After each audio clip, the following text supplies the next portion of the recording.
to join us this morning. Pastor Joe, would you come, please, sir? Thank you so much, guys.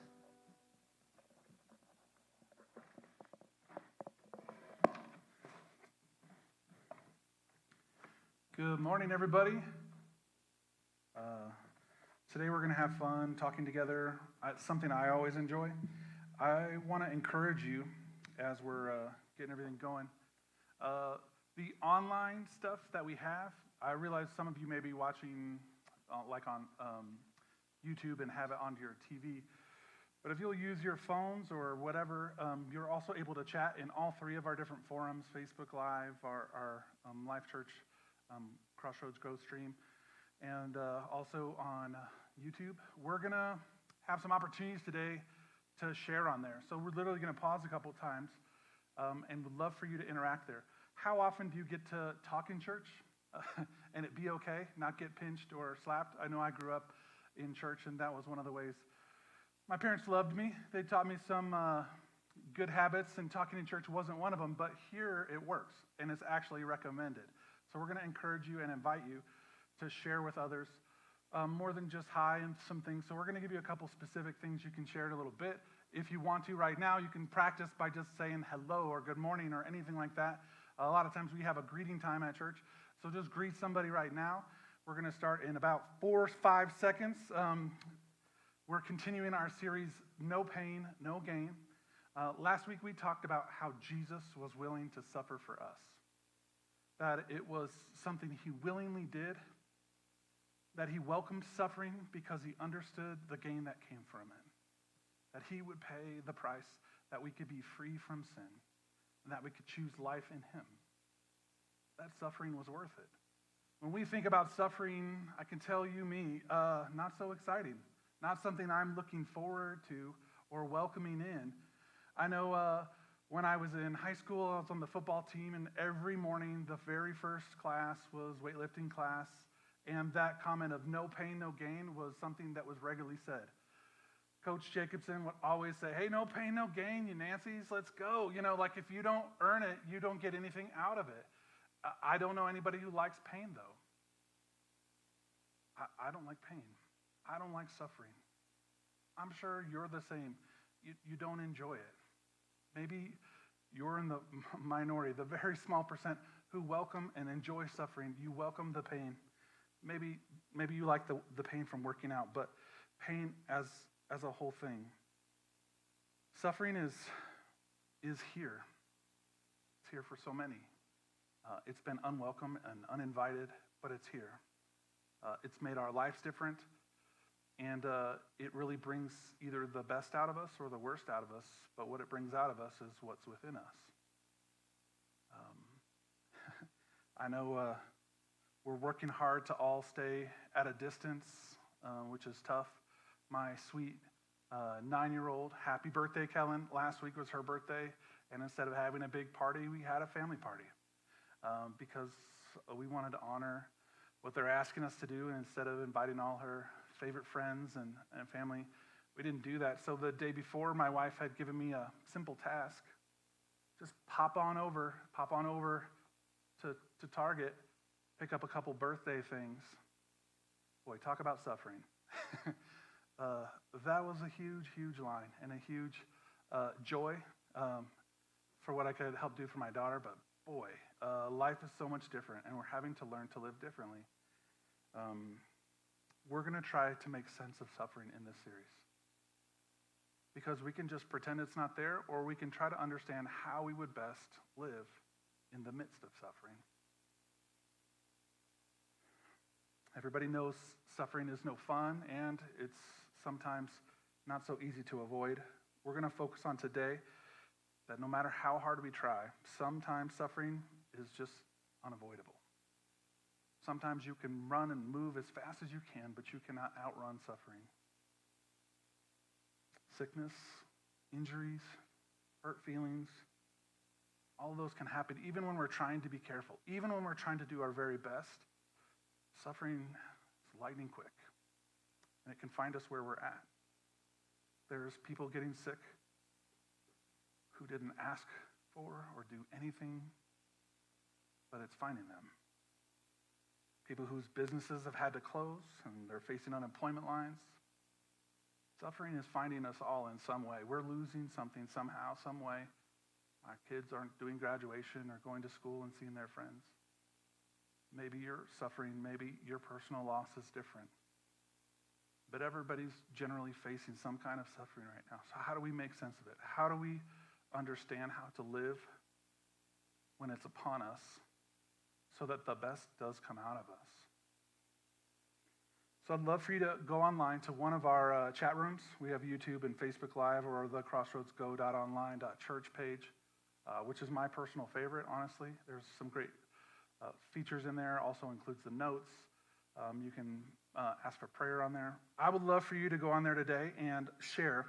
Can you think of a time when you were going through suffering and you just couldn't avoid it, no matter what you were doing?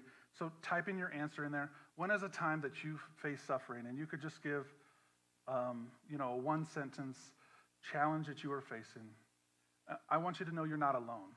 So don't feel like you're piling on like everybody's complaining. But understanding and recognizing we're not alone in suffering is a real thing. So we're going to pause for 2 minutes, and I want you to go online. I'm going to check. I'm going to go online too, and let's share the reality of that we suffer.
Come on, if you haven't put in a time that you were struggling, where you were enduring suffering, I want you to put it in there. I want people to know they're not alone, that your situation may be different than theirs.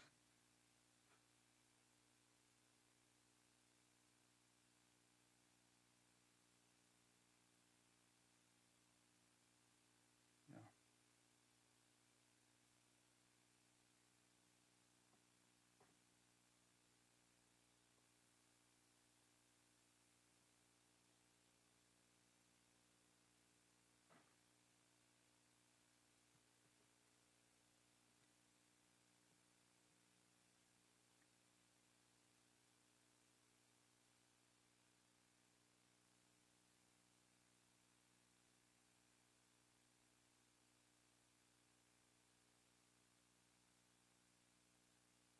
All right, thanks. I appreciate you sharing. I know it's not always easy, but I want you to think of our online communities as safe places where you can live together. We don't believe in doing life alone, and even though we are in a quarantine or isolation, we can still do life together and sharing our challenges, and we're going to have one towards the end. So if God prompts your heart, be prepared. We're going to talk about what is the thing you want prayer for today. What is the thing that you're facing or you're challenging that God spoke to during our talk that you want prayer for? Suffering is just unavoidable. There's all kinds of phrases people use when they think about it. They call them, acts of God, those things that happen that are just out of every person's control, but they happen in times of war. There's war, there's collateral damage, there's all those things, and sometimes we feel like we're just caught up in what's happening. This is not a new concept, though. Suffering just can't be avoided sometimes. Jesus told his friends, his followers, how to deal with that. His friends had spent several years with him, seeing amazing things that he would do. I'm sure every day they were like, wow, did you see that today? That was crazy. And they would go around and see him heal people. People who could never walk, now walk. People who could never see, now see. People who were captive to spirits or things inside of them were set free. He still does those things. he's still working and moving in us and through us. If you look at John chapter 16, here's one of our key verses today. This is Jesus talking to his friends, and he says, I told you all this so that you'll have peace of heart and mind. Here on earth, you will have many trials and sorrows. You'll have suffering. But cheer up, for I've overcome the world. Man, what a great verse to start with today. You're like, man, when are we going to talk about the good times?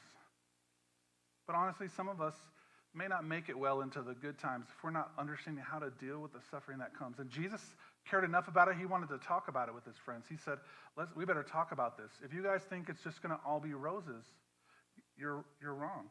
Let me read that verse to you in another version. It says, these things I've spoken to you, that in me you may have peace. In the world you will have tribulation, but be of good cheer, for I've overcome the world. He's telling us these things so that we'll have peace. That we would know that in the midst of the craziness, he's giving us peace. And I like the other version, the New King James Version. He says, you'll have peace in me. If you're looking for peace in video games, in Netflix, in alcohol, in relationships, if you're looking to find peace from any other source, it will not fill you. Suffering is inevitable, but God's presence, it's always available. It's our choice. Do you want him with you? Because he says, in me, you'll have peace. We have to choose to tap into that. Some of you need his peace today. In John 14, he says to his friends, he says, peace I leave with you. My peace I give to you. Not as the world gives. Do not let your hearts be troubled, nor let it be fearful. The biggest pain in suffering is fear. You've seen it, I've seen it. When suffering comes, the first thing that wants to grab a hold of our hearts is fear. And the greatest answer for fear is found right here. It says, his peace. The greatest answer for fear is his peace.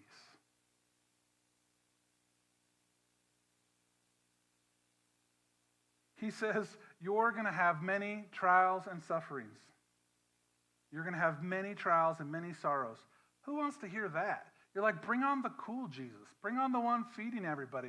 Why are we talking about this stuff? This seems like bad news. I thought you were the guy that brought the good news. But I kind of like a straight shooter. I kind of like somebody who's going to tell the truth even if I don't like it.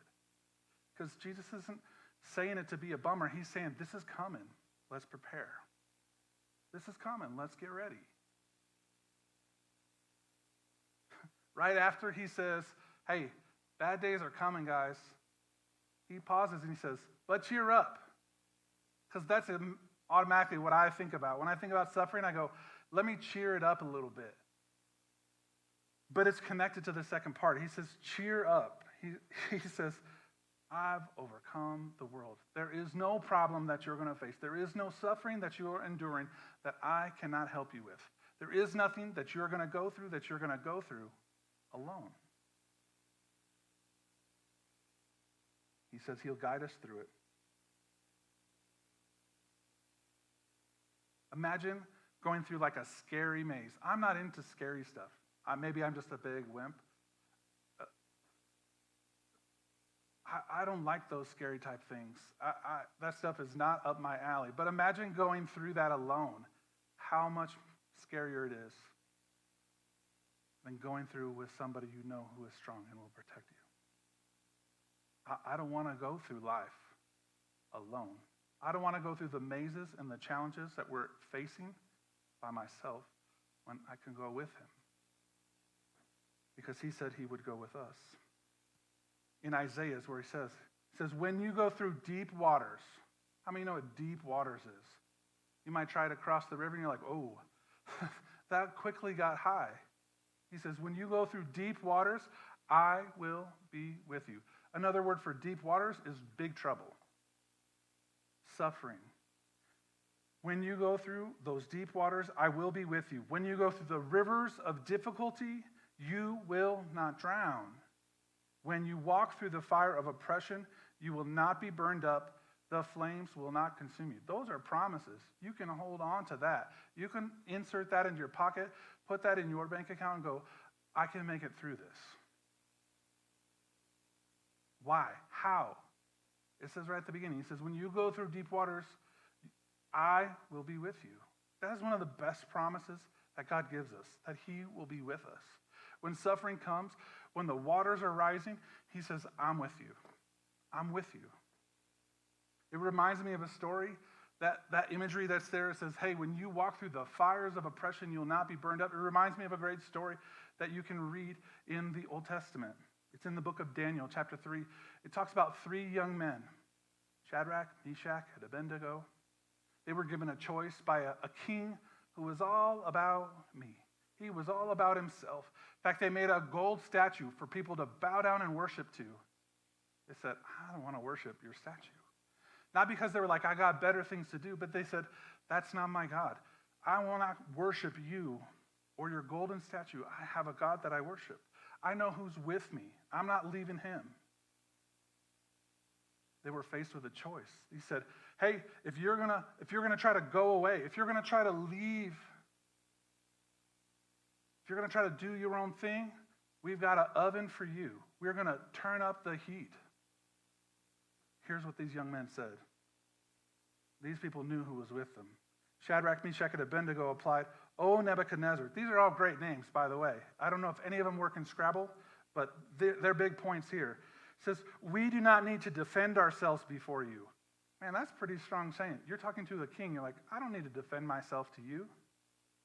If we're thrown into the blazing furnace, the God whom we serve is able to save us. He will rescue us from your power, your majesty. I feel like there's sarcasm in there a little bit. Like they just said, blah, blah, blah, all these tough things. They're like, your majesty. Then here's what they say. After they just give him the majesty thing, they're like, hey, just want you to know, we're not trying to just be spout off of the mouth. We still recognize you have power. You have position. You're still in charge. So, but even if he doesn't show up, even if he doesn't rescue us, we want to make it clear to you, your majesty, that we'll neither serve your gods or worship the gold statue you set up. That's tough talk. That's very tough talk. What ended up happening is they threw them in the fire. They bound him up, threw him in the fire. And people were looking at the fire, but from a distance, because even the people who were close to the fire, it was burning them up.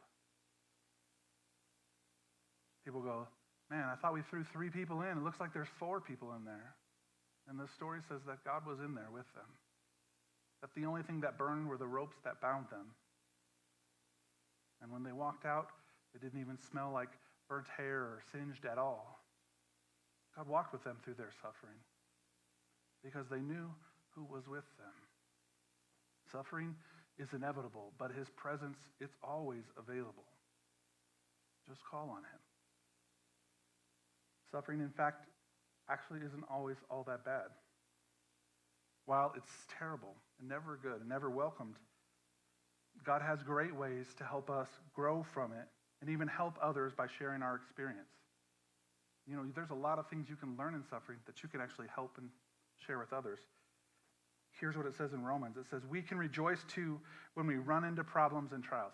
Man, there's enough of this talk. Cheer up. Rejoice. Rejoice when you run into problems. That's probably the last thing a lot of us naturally think about, rejoicing. Hey, let me rejoice because, hey, I got more problems. But he says, rejoice. Know that they're good for us. They don't feel good. But that they're good for us. They actually do what? They help us learn to be patient. How many of you are learning to be patient through all of this? Maybe just if you have to go to the store to get some stuff, then you got to learn to be patient now. 6 feet. Stay back. Be patient. Take your time. You got to wait. Sometimes you got to wait just to get into the store. It says patience develops strength of character. Character is what's on the inside. When the pressures of life come, when suffering comes, well, you sure start to develop and see what's inside. What kind of character do you have when the tough times come? And it helps us trust God more each time we use it. And finally, it says our hope and our faith are strong, steady. And those are all the things that can happen in times of suffering. You wouldn't think that those are all the fruits, all the results that come from suffering. But here he says you can develop patience. You can get strength of character. You can learn to trust God more and more so that you're filled with hope and faith. Man, I wasn't expecting that to come. I wasn't expecting that God would really take this time to build all these good things inside of me, inside of you. But he says, I want to do that. I want to use this time to help you grow. Do you want to grow? Do you want to use this time to allow God to develop patience and character, faith and hope and strength on the inside, character? Our perspective matters so much. How often in the midst of suffering do we say to ourselves, this is an opportunity, rejoice. Sometimes our first prayer is, God, make this thing end, whatever the suffering might be. Instead of saying, God, help me to see what you want me to see in the midst of this. Help me to learn what you want me to learn in the midst of this suffering. Even though suffering is unavoidable, sometimes God wants to use it for our benefit. James, it says in the book of James, dear brothers and sisters, he's talking to friends here. He's saying, you guys are like family to me. He says, dear brothers and sisters, when troubles of any kind come your way, consider it an opportunity for great joy. For you know that when your faith is tested, your endurance has a chance to grow. So let it grow. For when your endurance is fully developed, you'll be perfect and complete, needing nothing. God will have built you up into maturity. That's what that perfect means. It means you will be maturing inside. You'll have the endurance to go, I can make it through this because God is with me. I'm not alone. During the coronavirus, it's been tough to stay positive about the amount of devastation it's caused people physically, emotionally, financially, and spiritually. It's tough to be positive. It's tough to have God's perspective on things sometimes. One of the things that's been encouraging me, I love how people see things from different lenses. They see things and go, wow, look what they can see. I didn't see it that way. There's a guy who's an actor, and he's home with his kids and his wife. What's he going to do? He's like, man, I feel like every time I turn on something, it's bad news. Maybe you've watched John Krasinski share Some Good News. He made a home network. And all they do is focus on what are the good stories that are happening. What is God doing amongst his people out there? That's a perspective change. Somebody says, you know what? I'm looking through these types of lenses. I want to see these things that are out there. Because sometimes all I hear are those things. What can you do to adjust your lenses to see the things that God would have you see today and this week? How could suffering possibly be a good thing? Maybe even an opportunity. 2 Corinthians says, we give thanks to God, the God and Father of our Lord Jesus Christ. He is the Father who shows us loving kindness. He shows us loving kindness. And our God who gives us comfort. He's here to bring us peace. Those words are married. They're so close. That comfort and that peace that he says he'll give to us. He gives us comfort in all our troubles. It's available for you today. Here's the part. It's not just for you. Because it says, then we can comfort other people who've had the same kind of troubles. One of the reasons we share today is there are other people going through some of the things you're going through. Are you receiving God's comfort so you can comfort others? We give the same kind of comfort that God gives us, is what it says at the end of 2 Corinthians. Who can you give comfort to this week? You know, you can do that digitally. You can do that by text. You can do that by phone. You can Zoom people or FaceTime or whatever it is. You can connect with people and provide the comfort that God's provided to you. Perspective always helps when it's his perspective. How many of you want his perspective on your suffering? His perspective on the troubles that we go through. It says, these troubles and sufferings are ours, after all, quite small, and they won't last very long. Yes, this short time of distress, this short time of suffering will result in God's richest blessing upon us forever and ever. That perspective is that these things, while they feel like they're taking forever, they'll be gone soon. They're moments. They're seasons. How do we engage with God and trust him in those moments and in those seasons and allow him to do a work inside of us that will last forever? Didn't it feel like when you were in school, like you were never going to graduate high school? Like it was just always going to happen for forever? You're like, and even the days, how long they were. And maybe you've already exited those years. You're like, man, that was over so fast. And that was so many years ago. The moments that we're in sometimes feel like they will last forever, but they don't. And just like the season most of us are in this coronavirus season, it will come to an end too. But what has God done in us and through us in the midst of this time that allows us to be more mature, more perfected because of what he's doing in us? Have we allowed his presence to bring us peace? Because he offers that. Suffering is inevitable, but God's presence is always available. Jesus taught his disciples this through a couple lessons. I don't know that they were planned out and intentional, but they happened. They went out on the sea, and Jesus was with them, and he probably had a long day. He was like, man, I'm tired. I'm going to go take a nap down at the bottom of the boat. Sure enough, the storms raged, and they thought they were going to die. And what was Jesus doing? He was still sleeping. And when they shook him up and they woke him up, he was like, why are you guys so afraid? I'm with you. And he spoke to the storm. And he spoke to the sea. He said, peace, be still. You may feel like God is asleep in the middle of your story, but he has the ability to say, peace, be still. I'm not sure if he was just talking to the sea and to the winds as much as he was talking to their hearts and how fear had gripped it. Peace to that fear. Be still. Stop letting it run all those things. And I'm reminded too, one of my favorite verses, one of my favorite things that David wrote is he was a shepherd and he was going through so many challenges. So he wrote using those types of words, and he said, the Lord is my shepherd. I'm not even in want. I don't even worry about the things I would need. I shall not want. He makes me lie down in green pastures and leads me beside still waters. He restores my soul. He said, he builds me up on the inside. He takes me to safe places.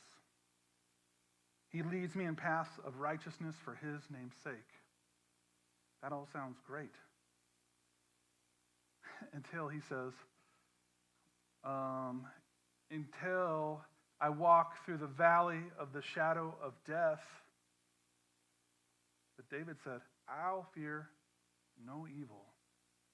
Do you know why somebody like that could say, I'm not worried about the suffering, and I'm not worried about the death that's here. I'm not worried about the evil that's here.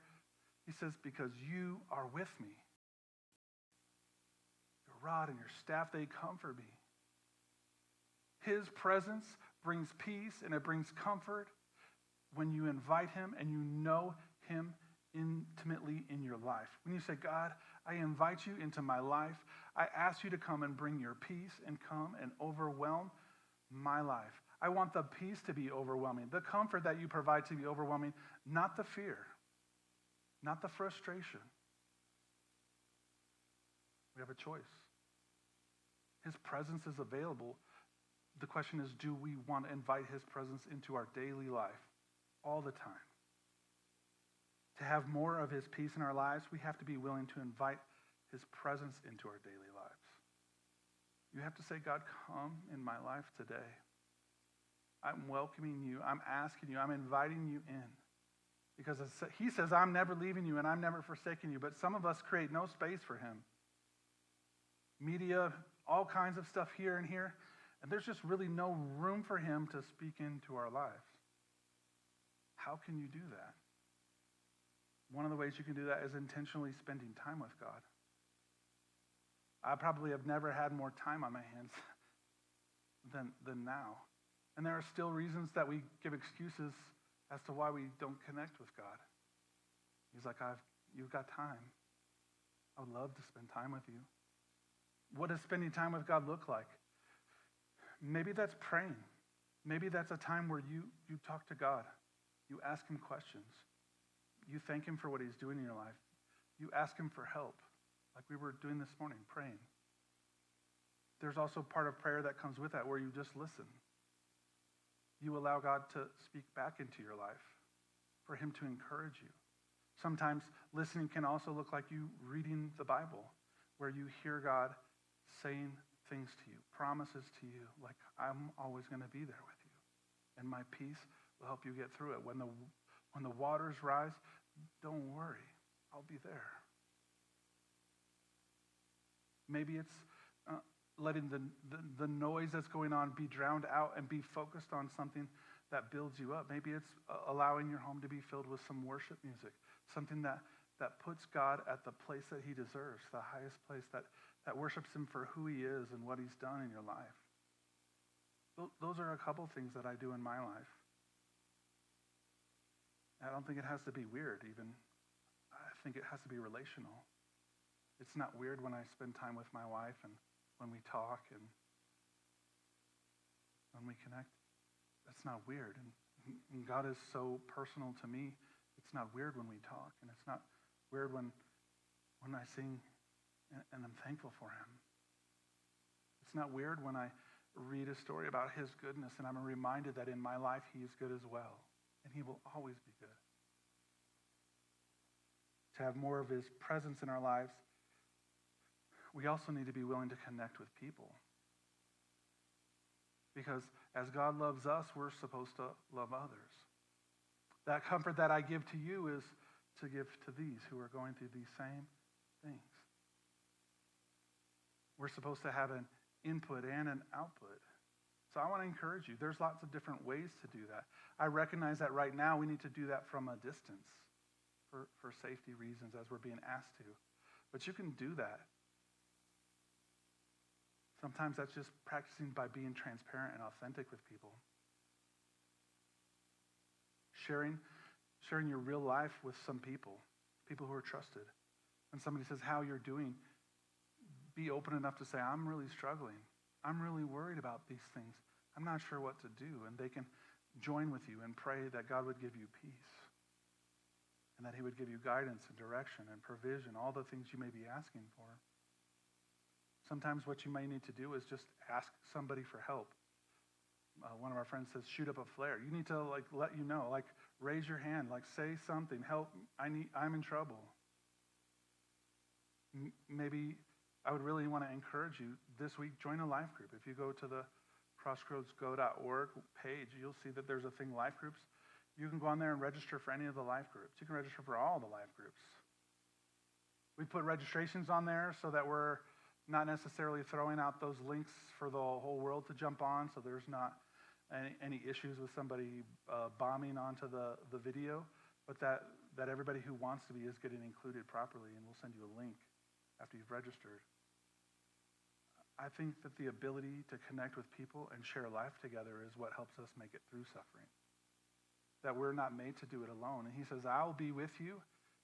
And he says, my people will be with you too. I can tell you that some of the best things that have happened in this season is seeing people encouraging each other, seeing people pouring their lives out and helping others, seeing people being generous instead of hoarding, seeing people be the people of God in the middle of these things, helping people who are less fortunate, who are without, who've lost something. And that stirs my heart to go, God, help me be like that. Help me to be others-minded instead of just always thinking about me.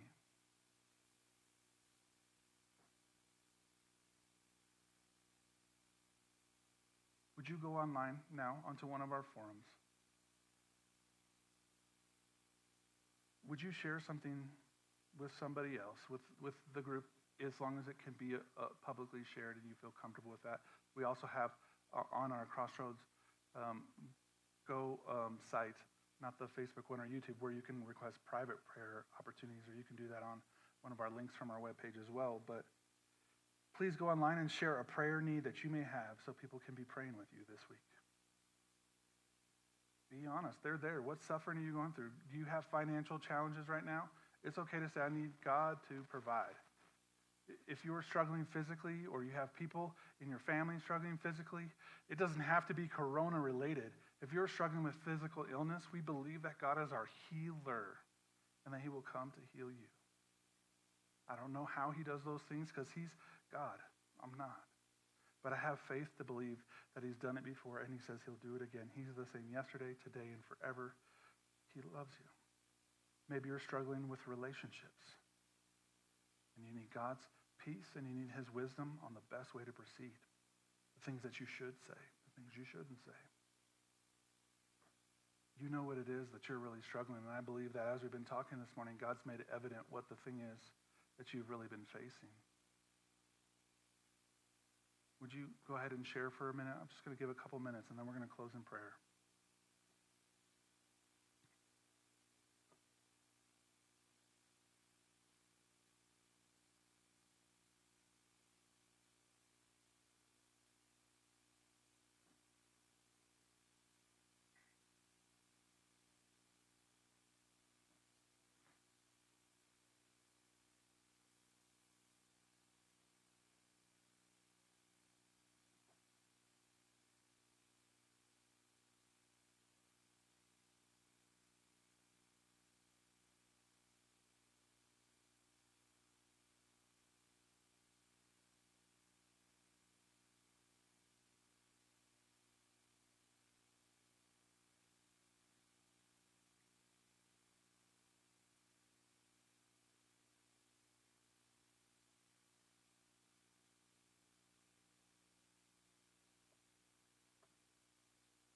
If you haven't yet, would you share an area where you could use prayer, if it's something you can share publicly, and allow people to use our online forum to be a community to pray for you?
Thank you for doing that. We're going to give you another 50 seconds and just share that prayer request that you have, something you need God's help with, and you would ask us to join with you in praying for. I see people sharing God's provision, God's guidance, God's direction, God's healing, all kinds of different things. God, do those things.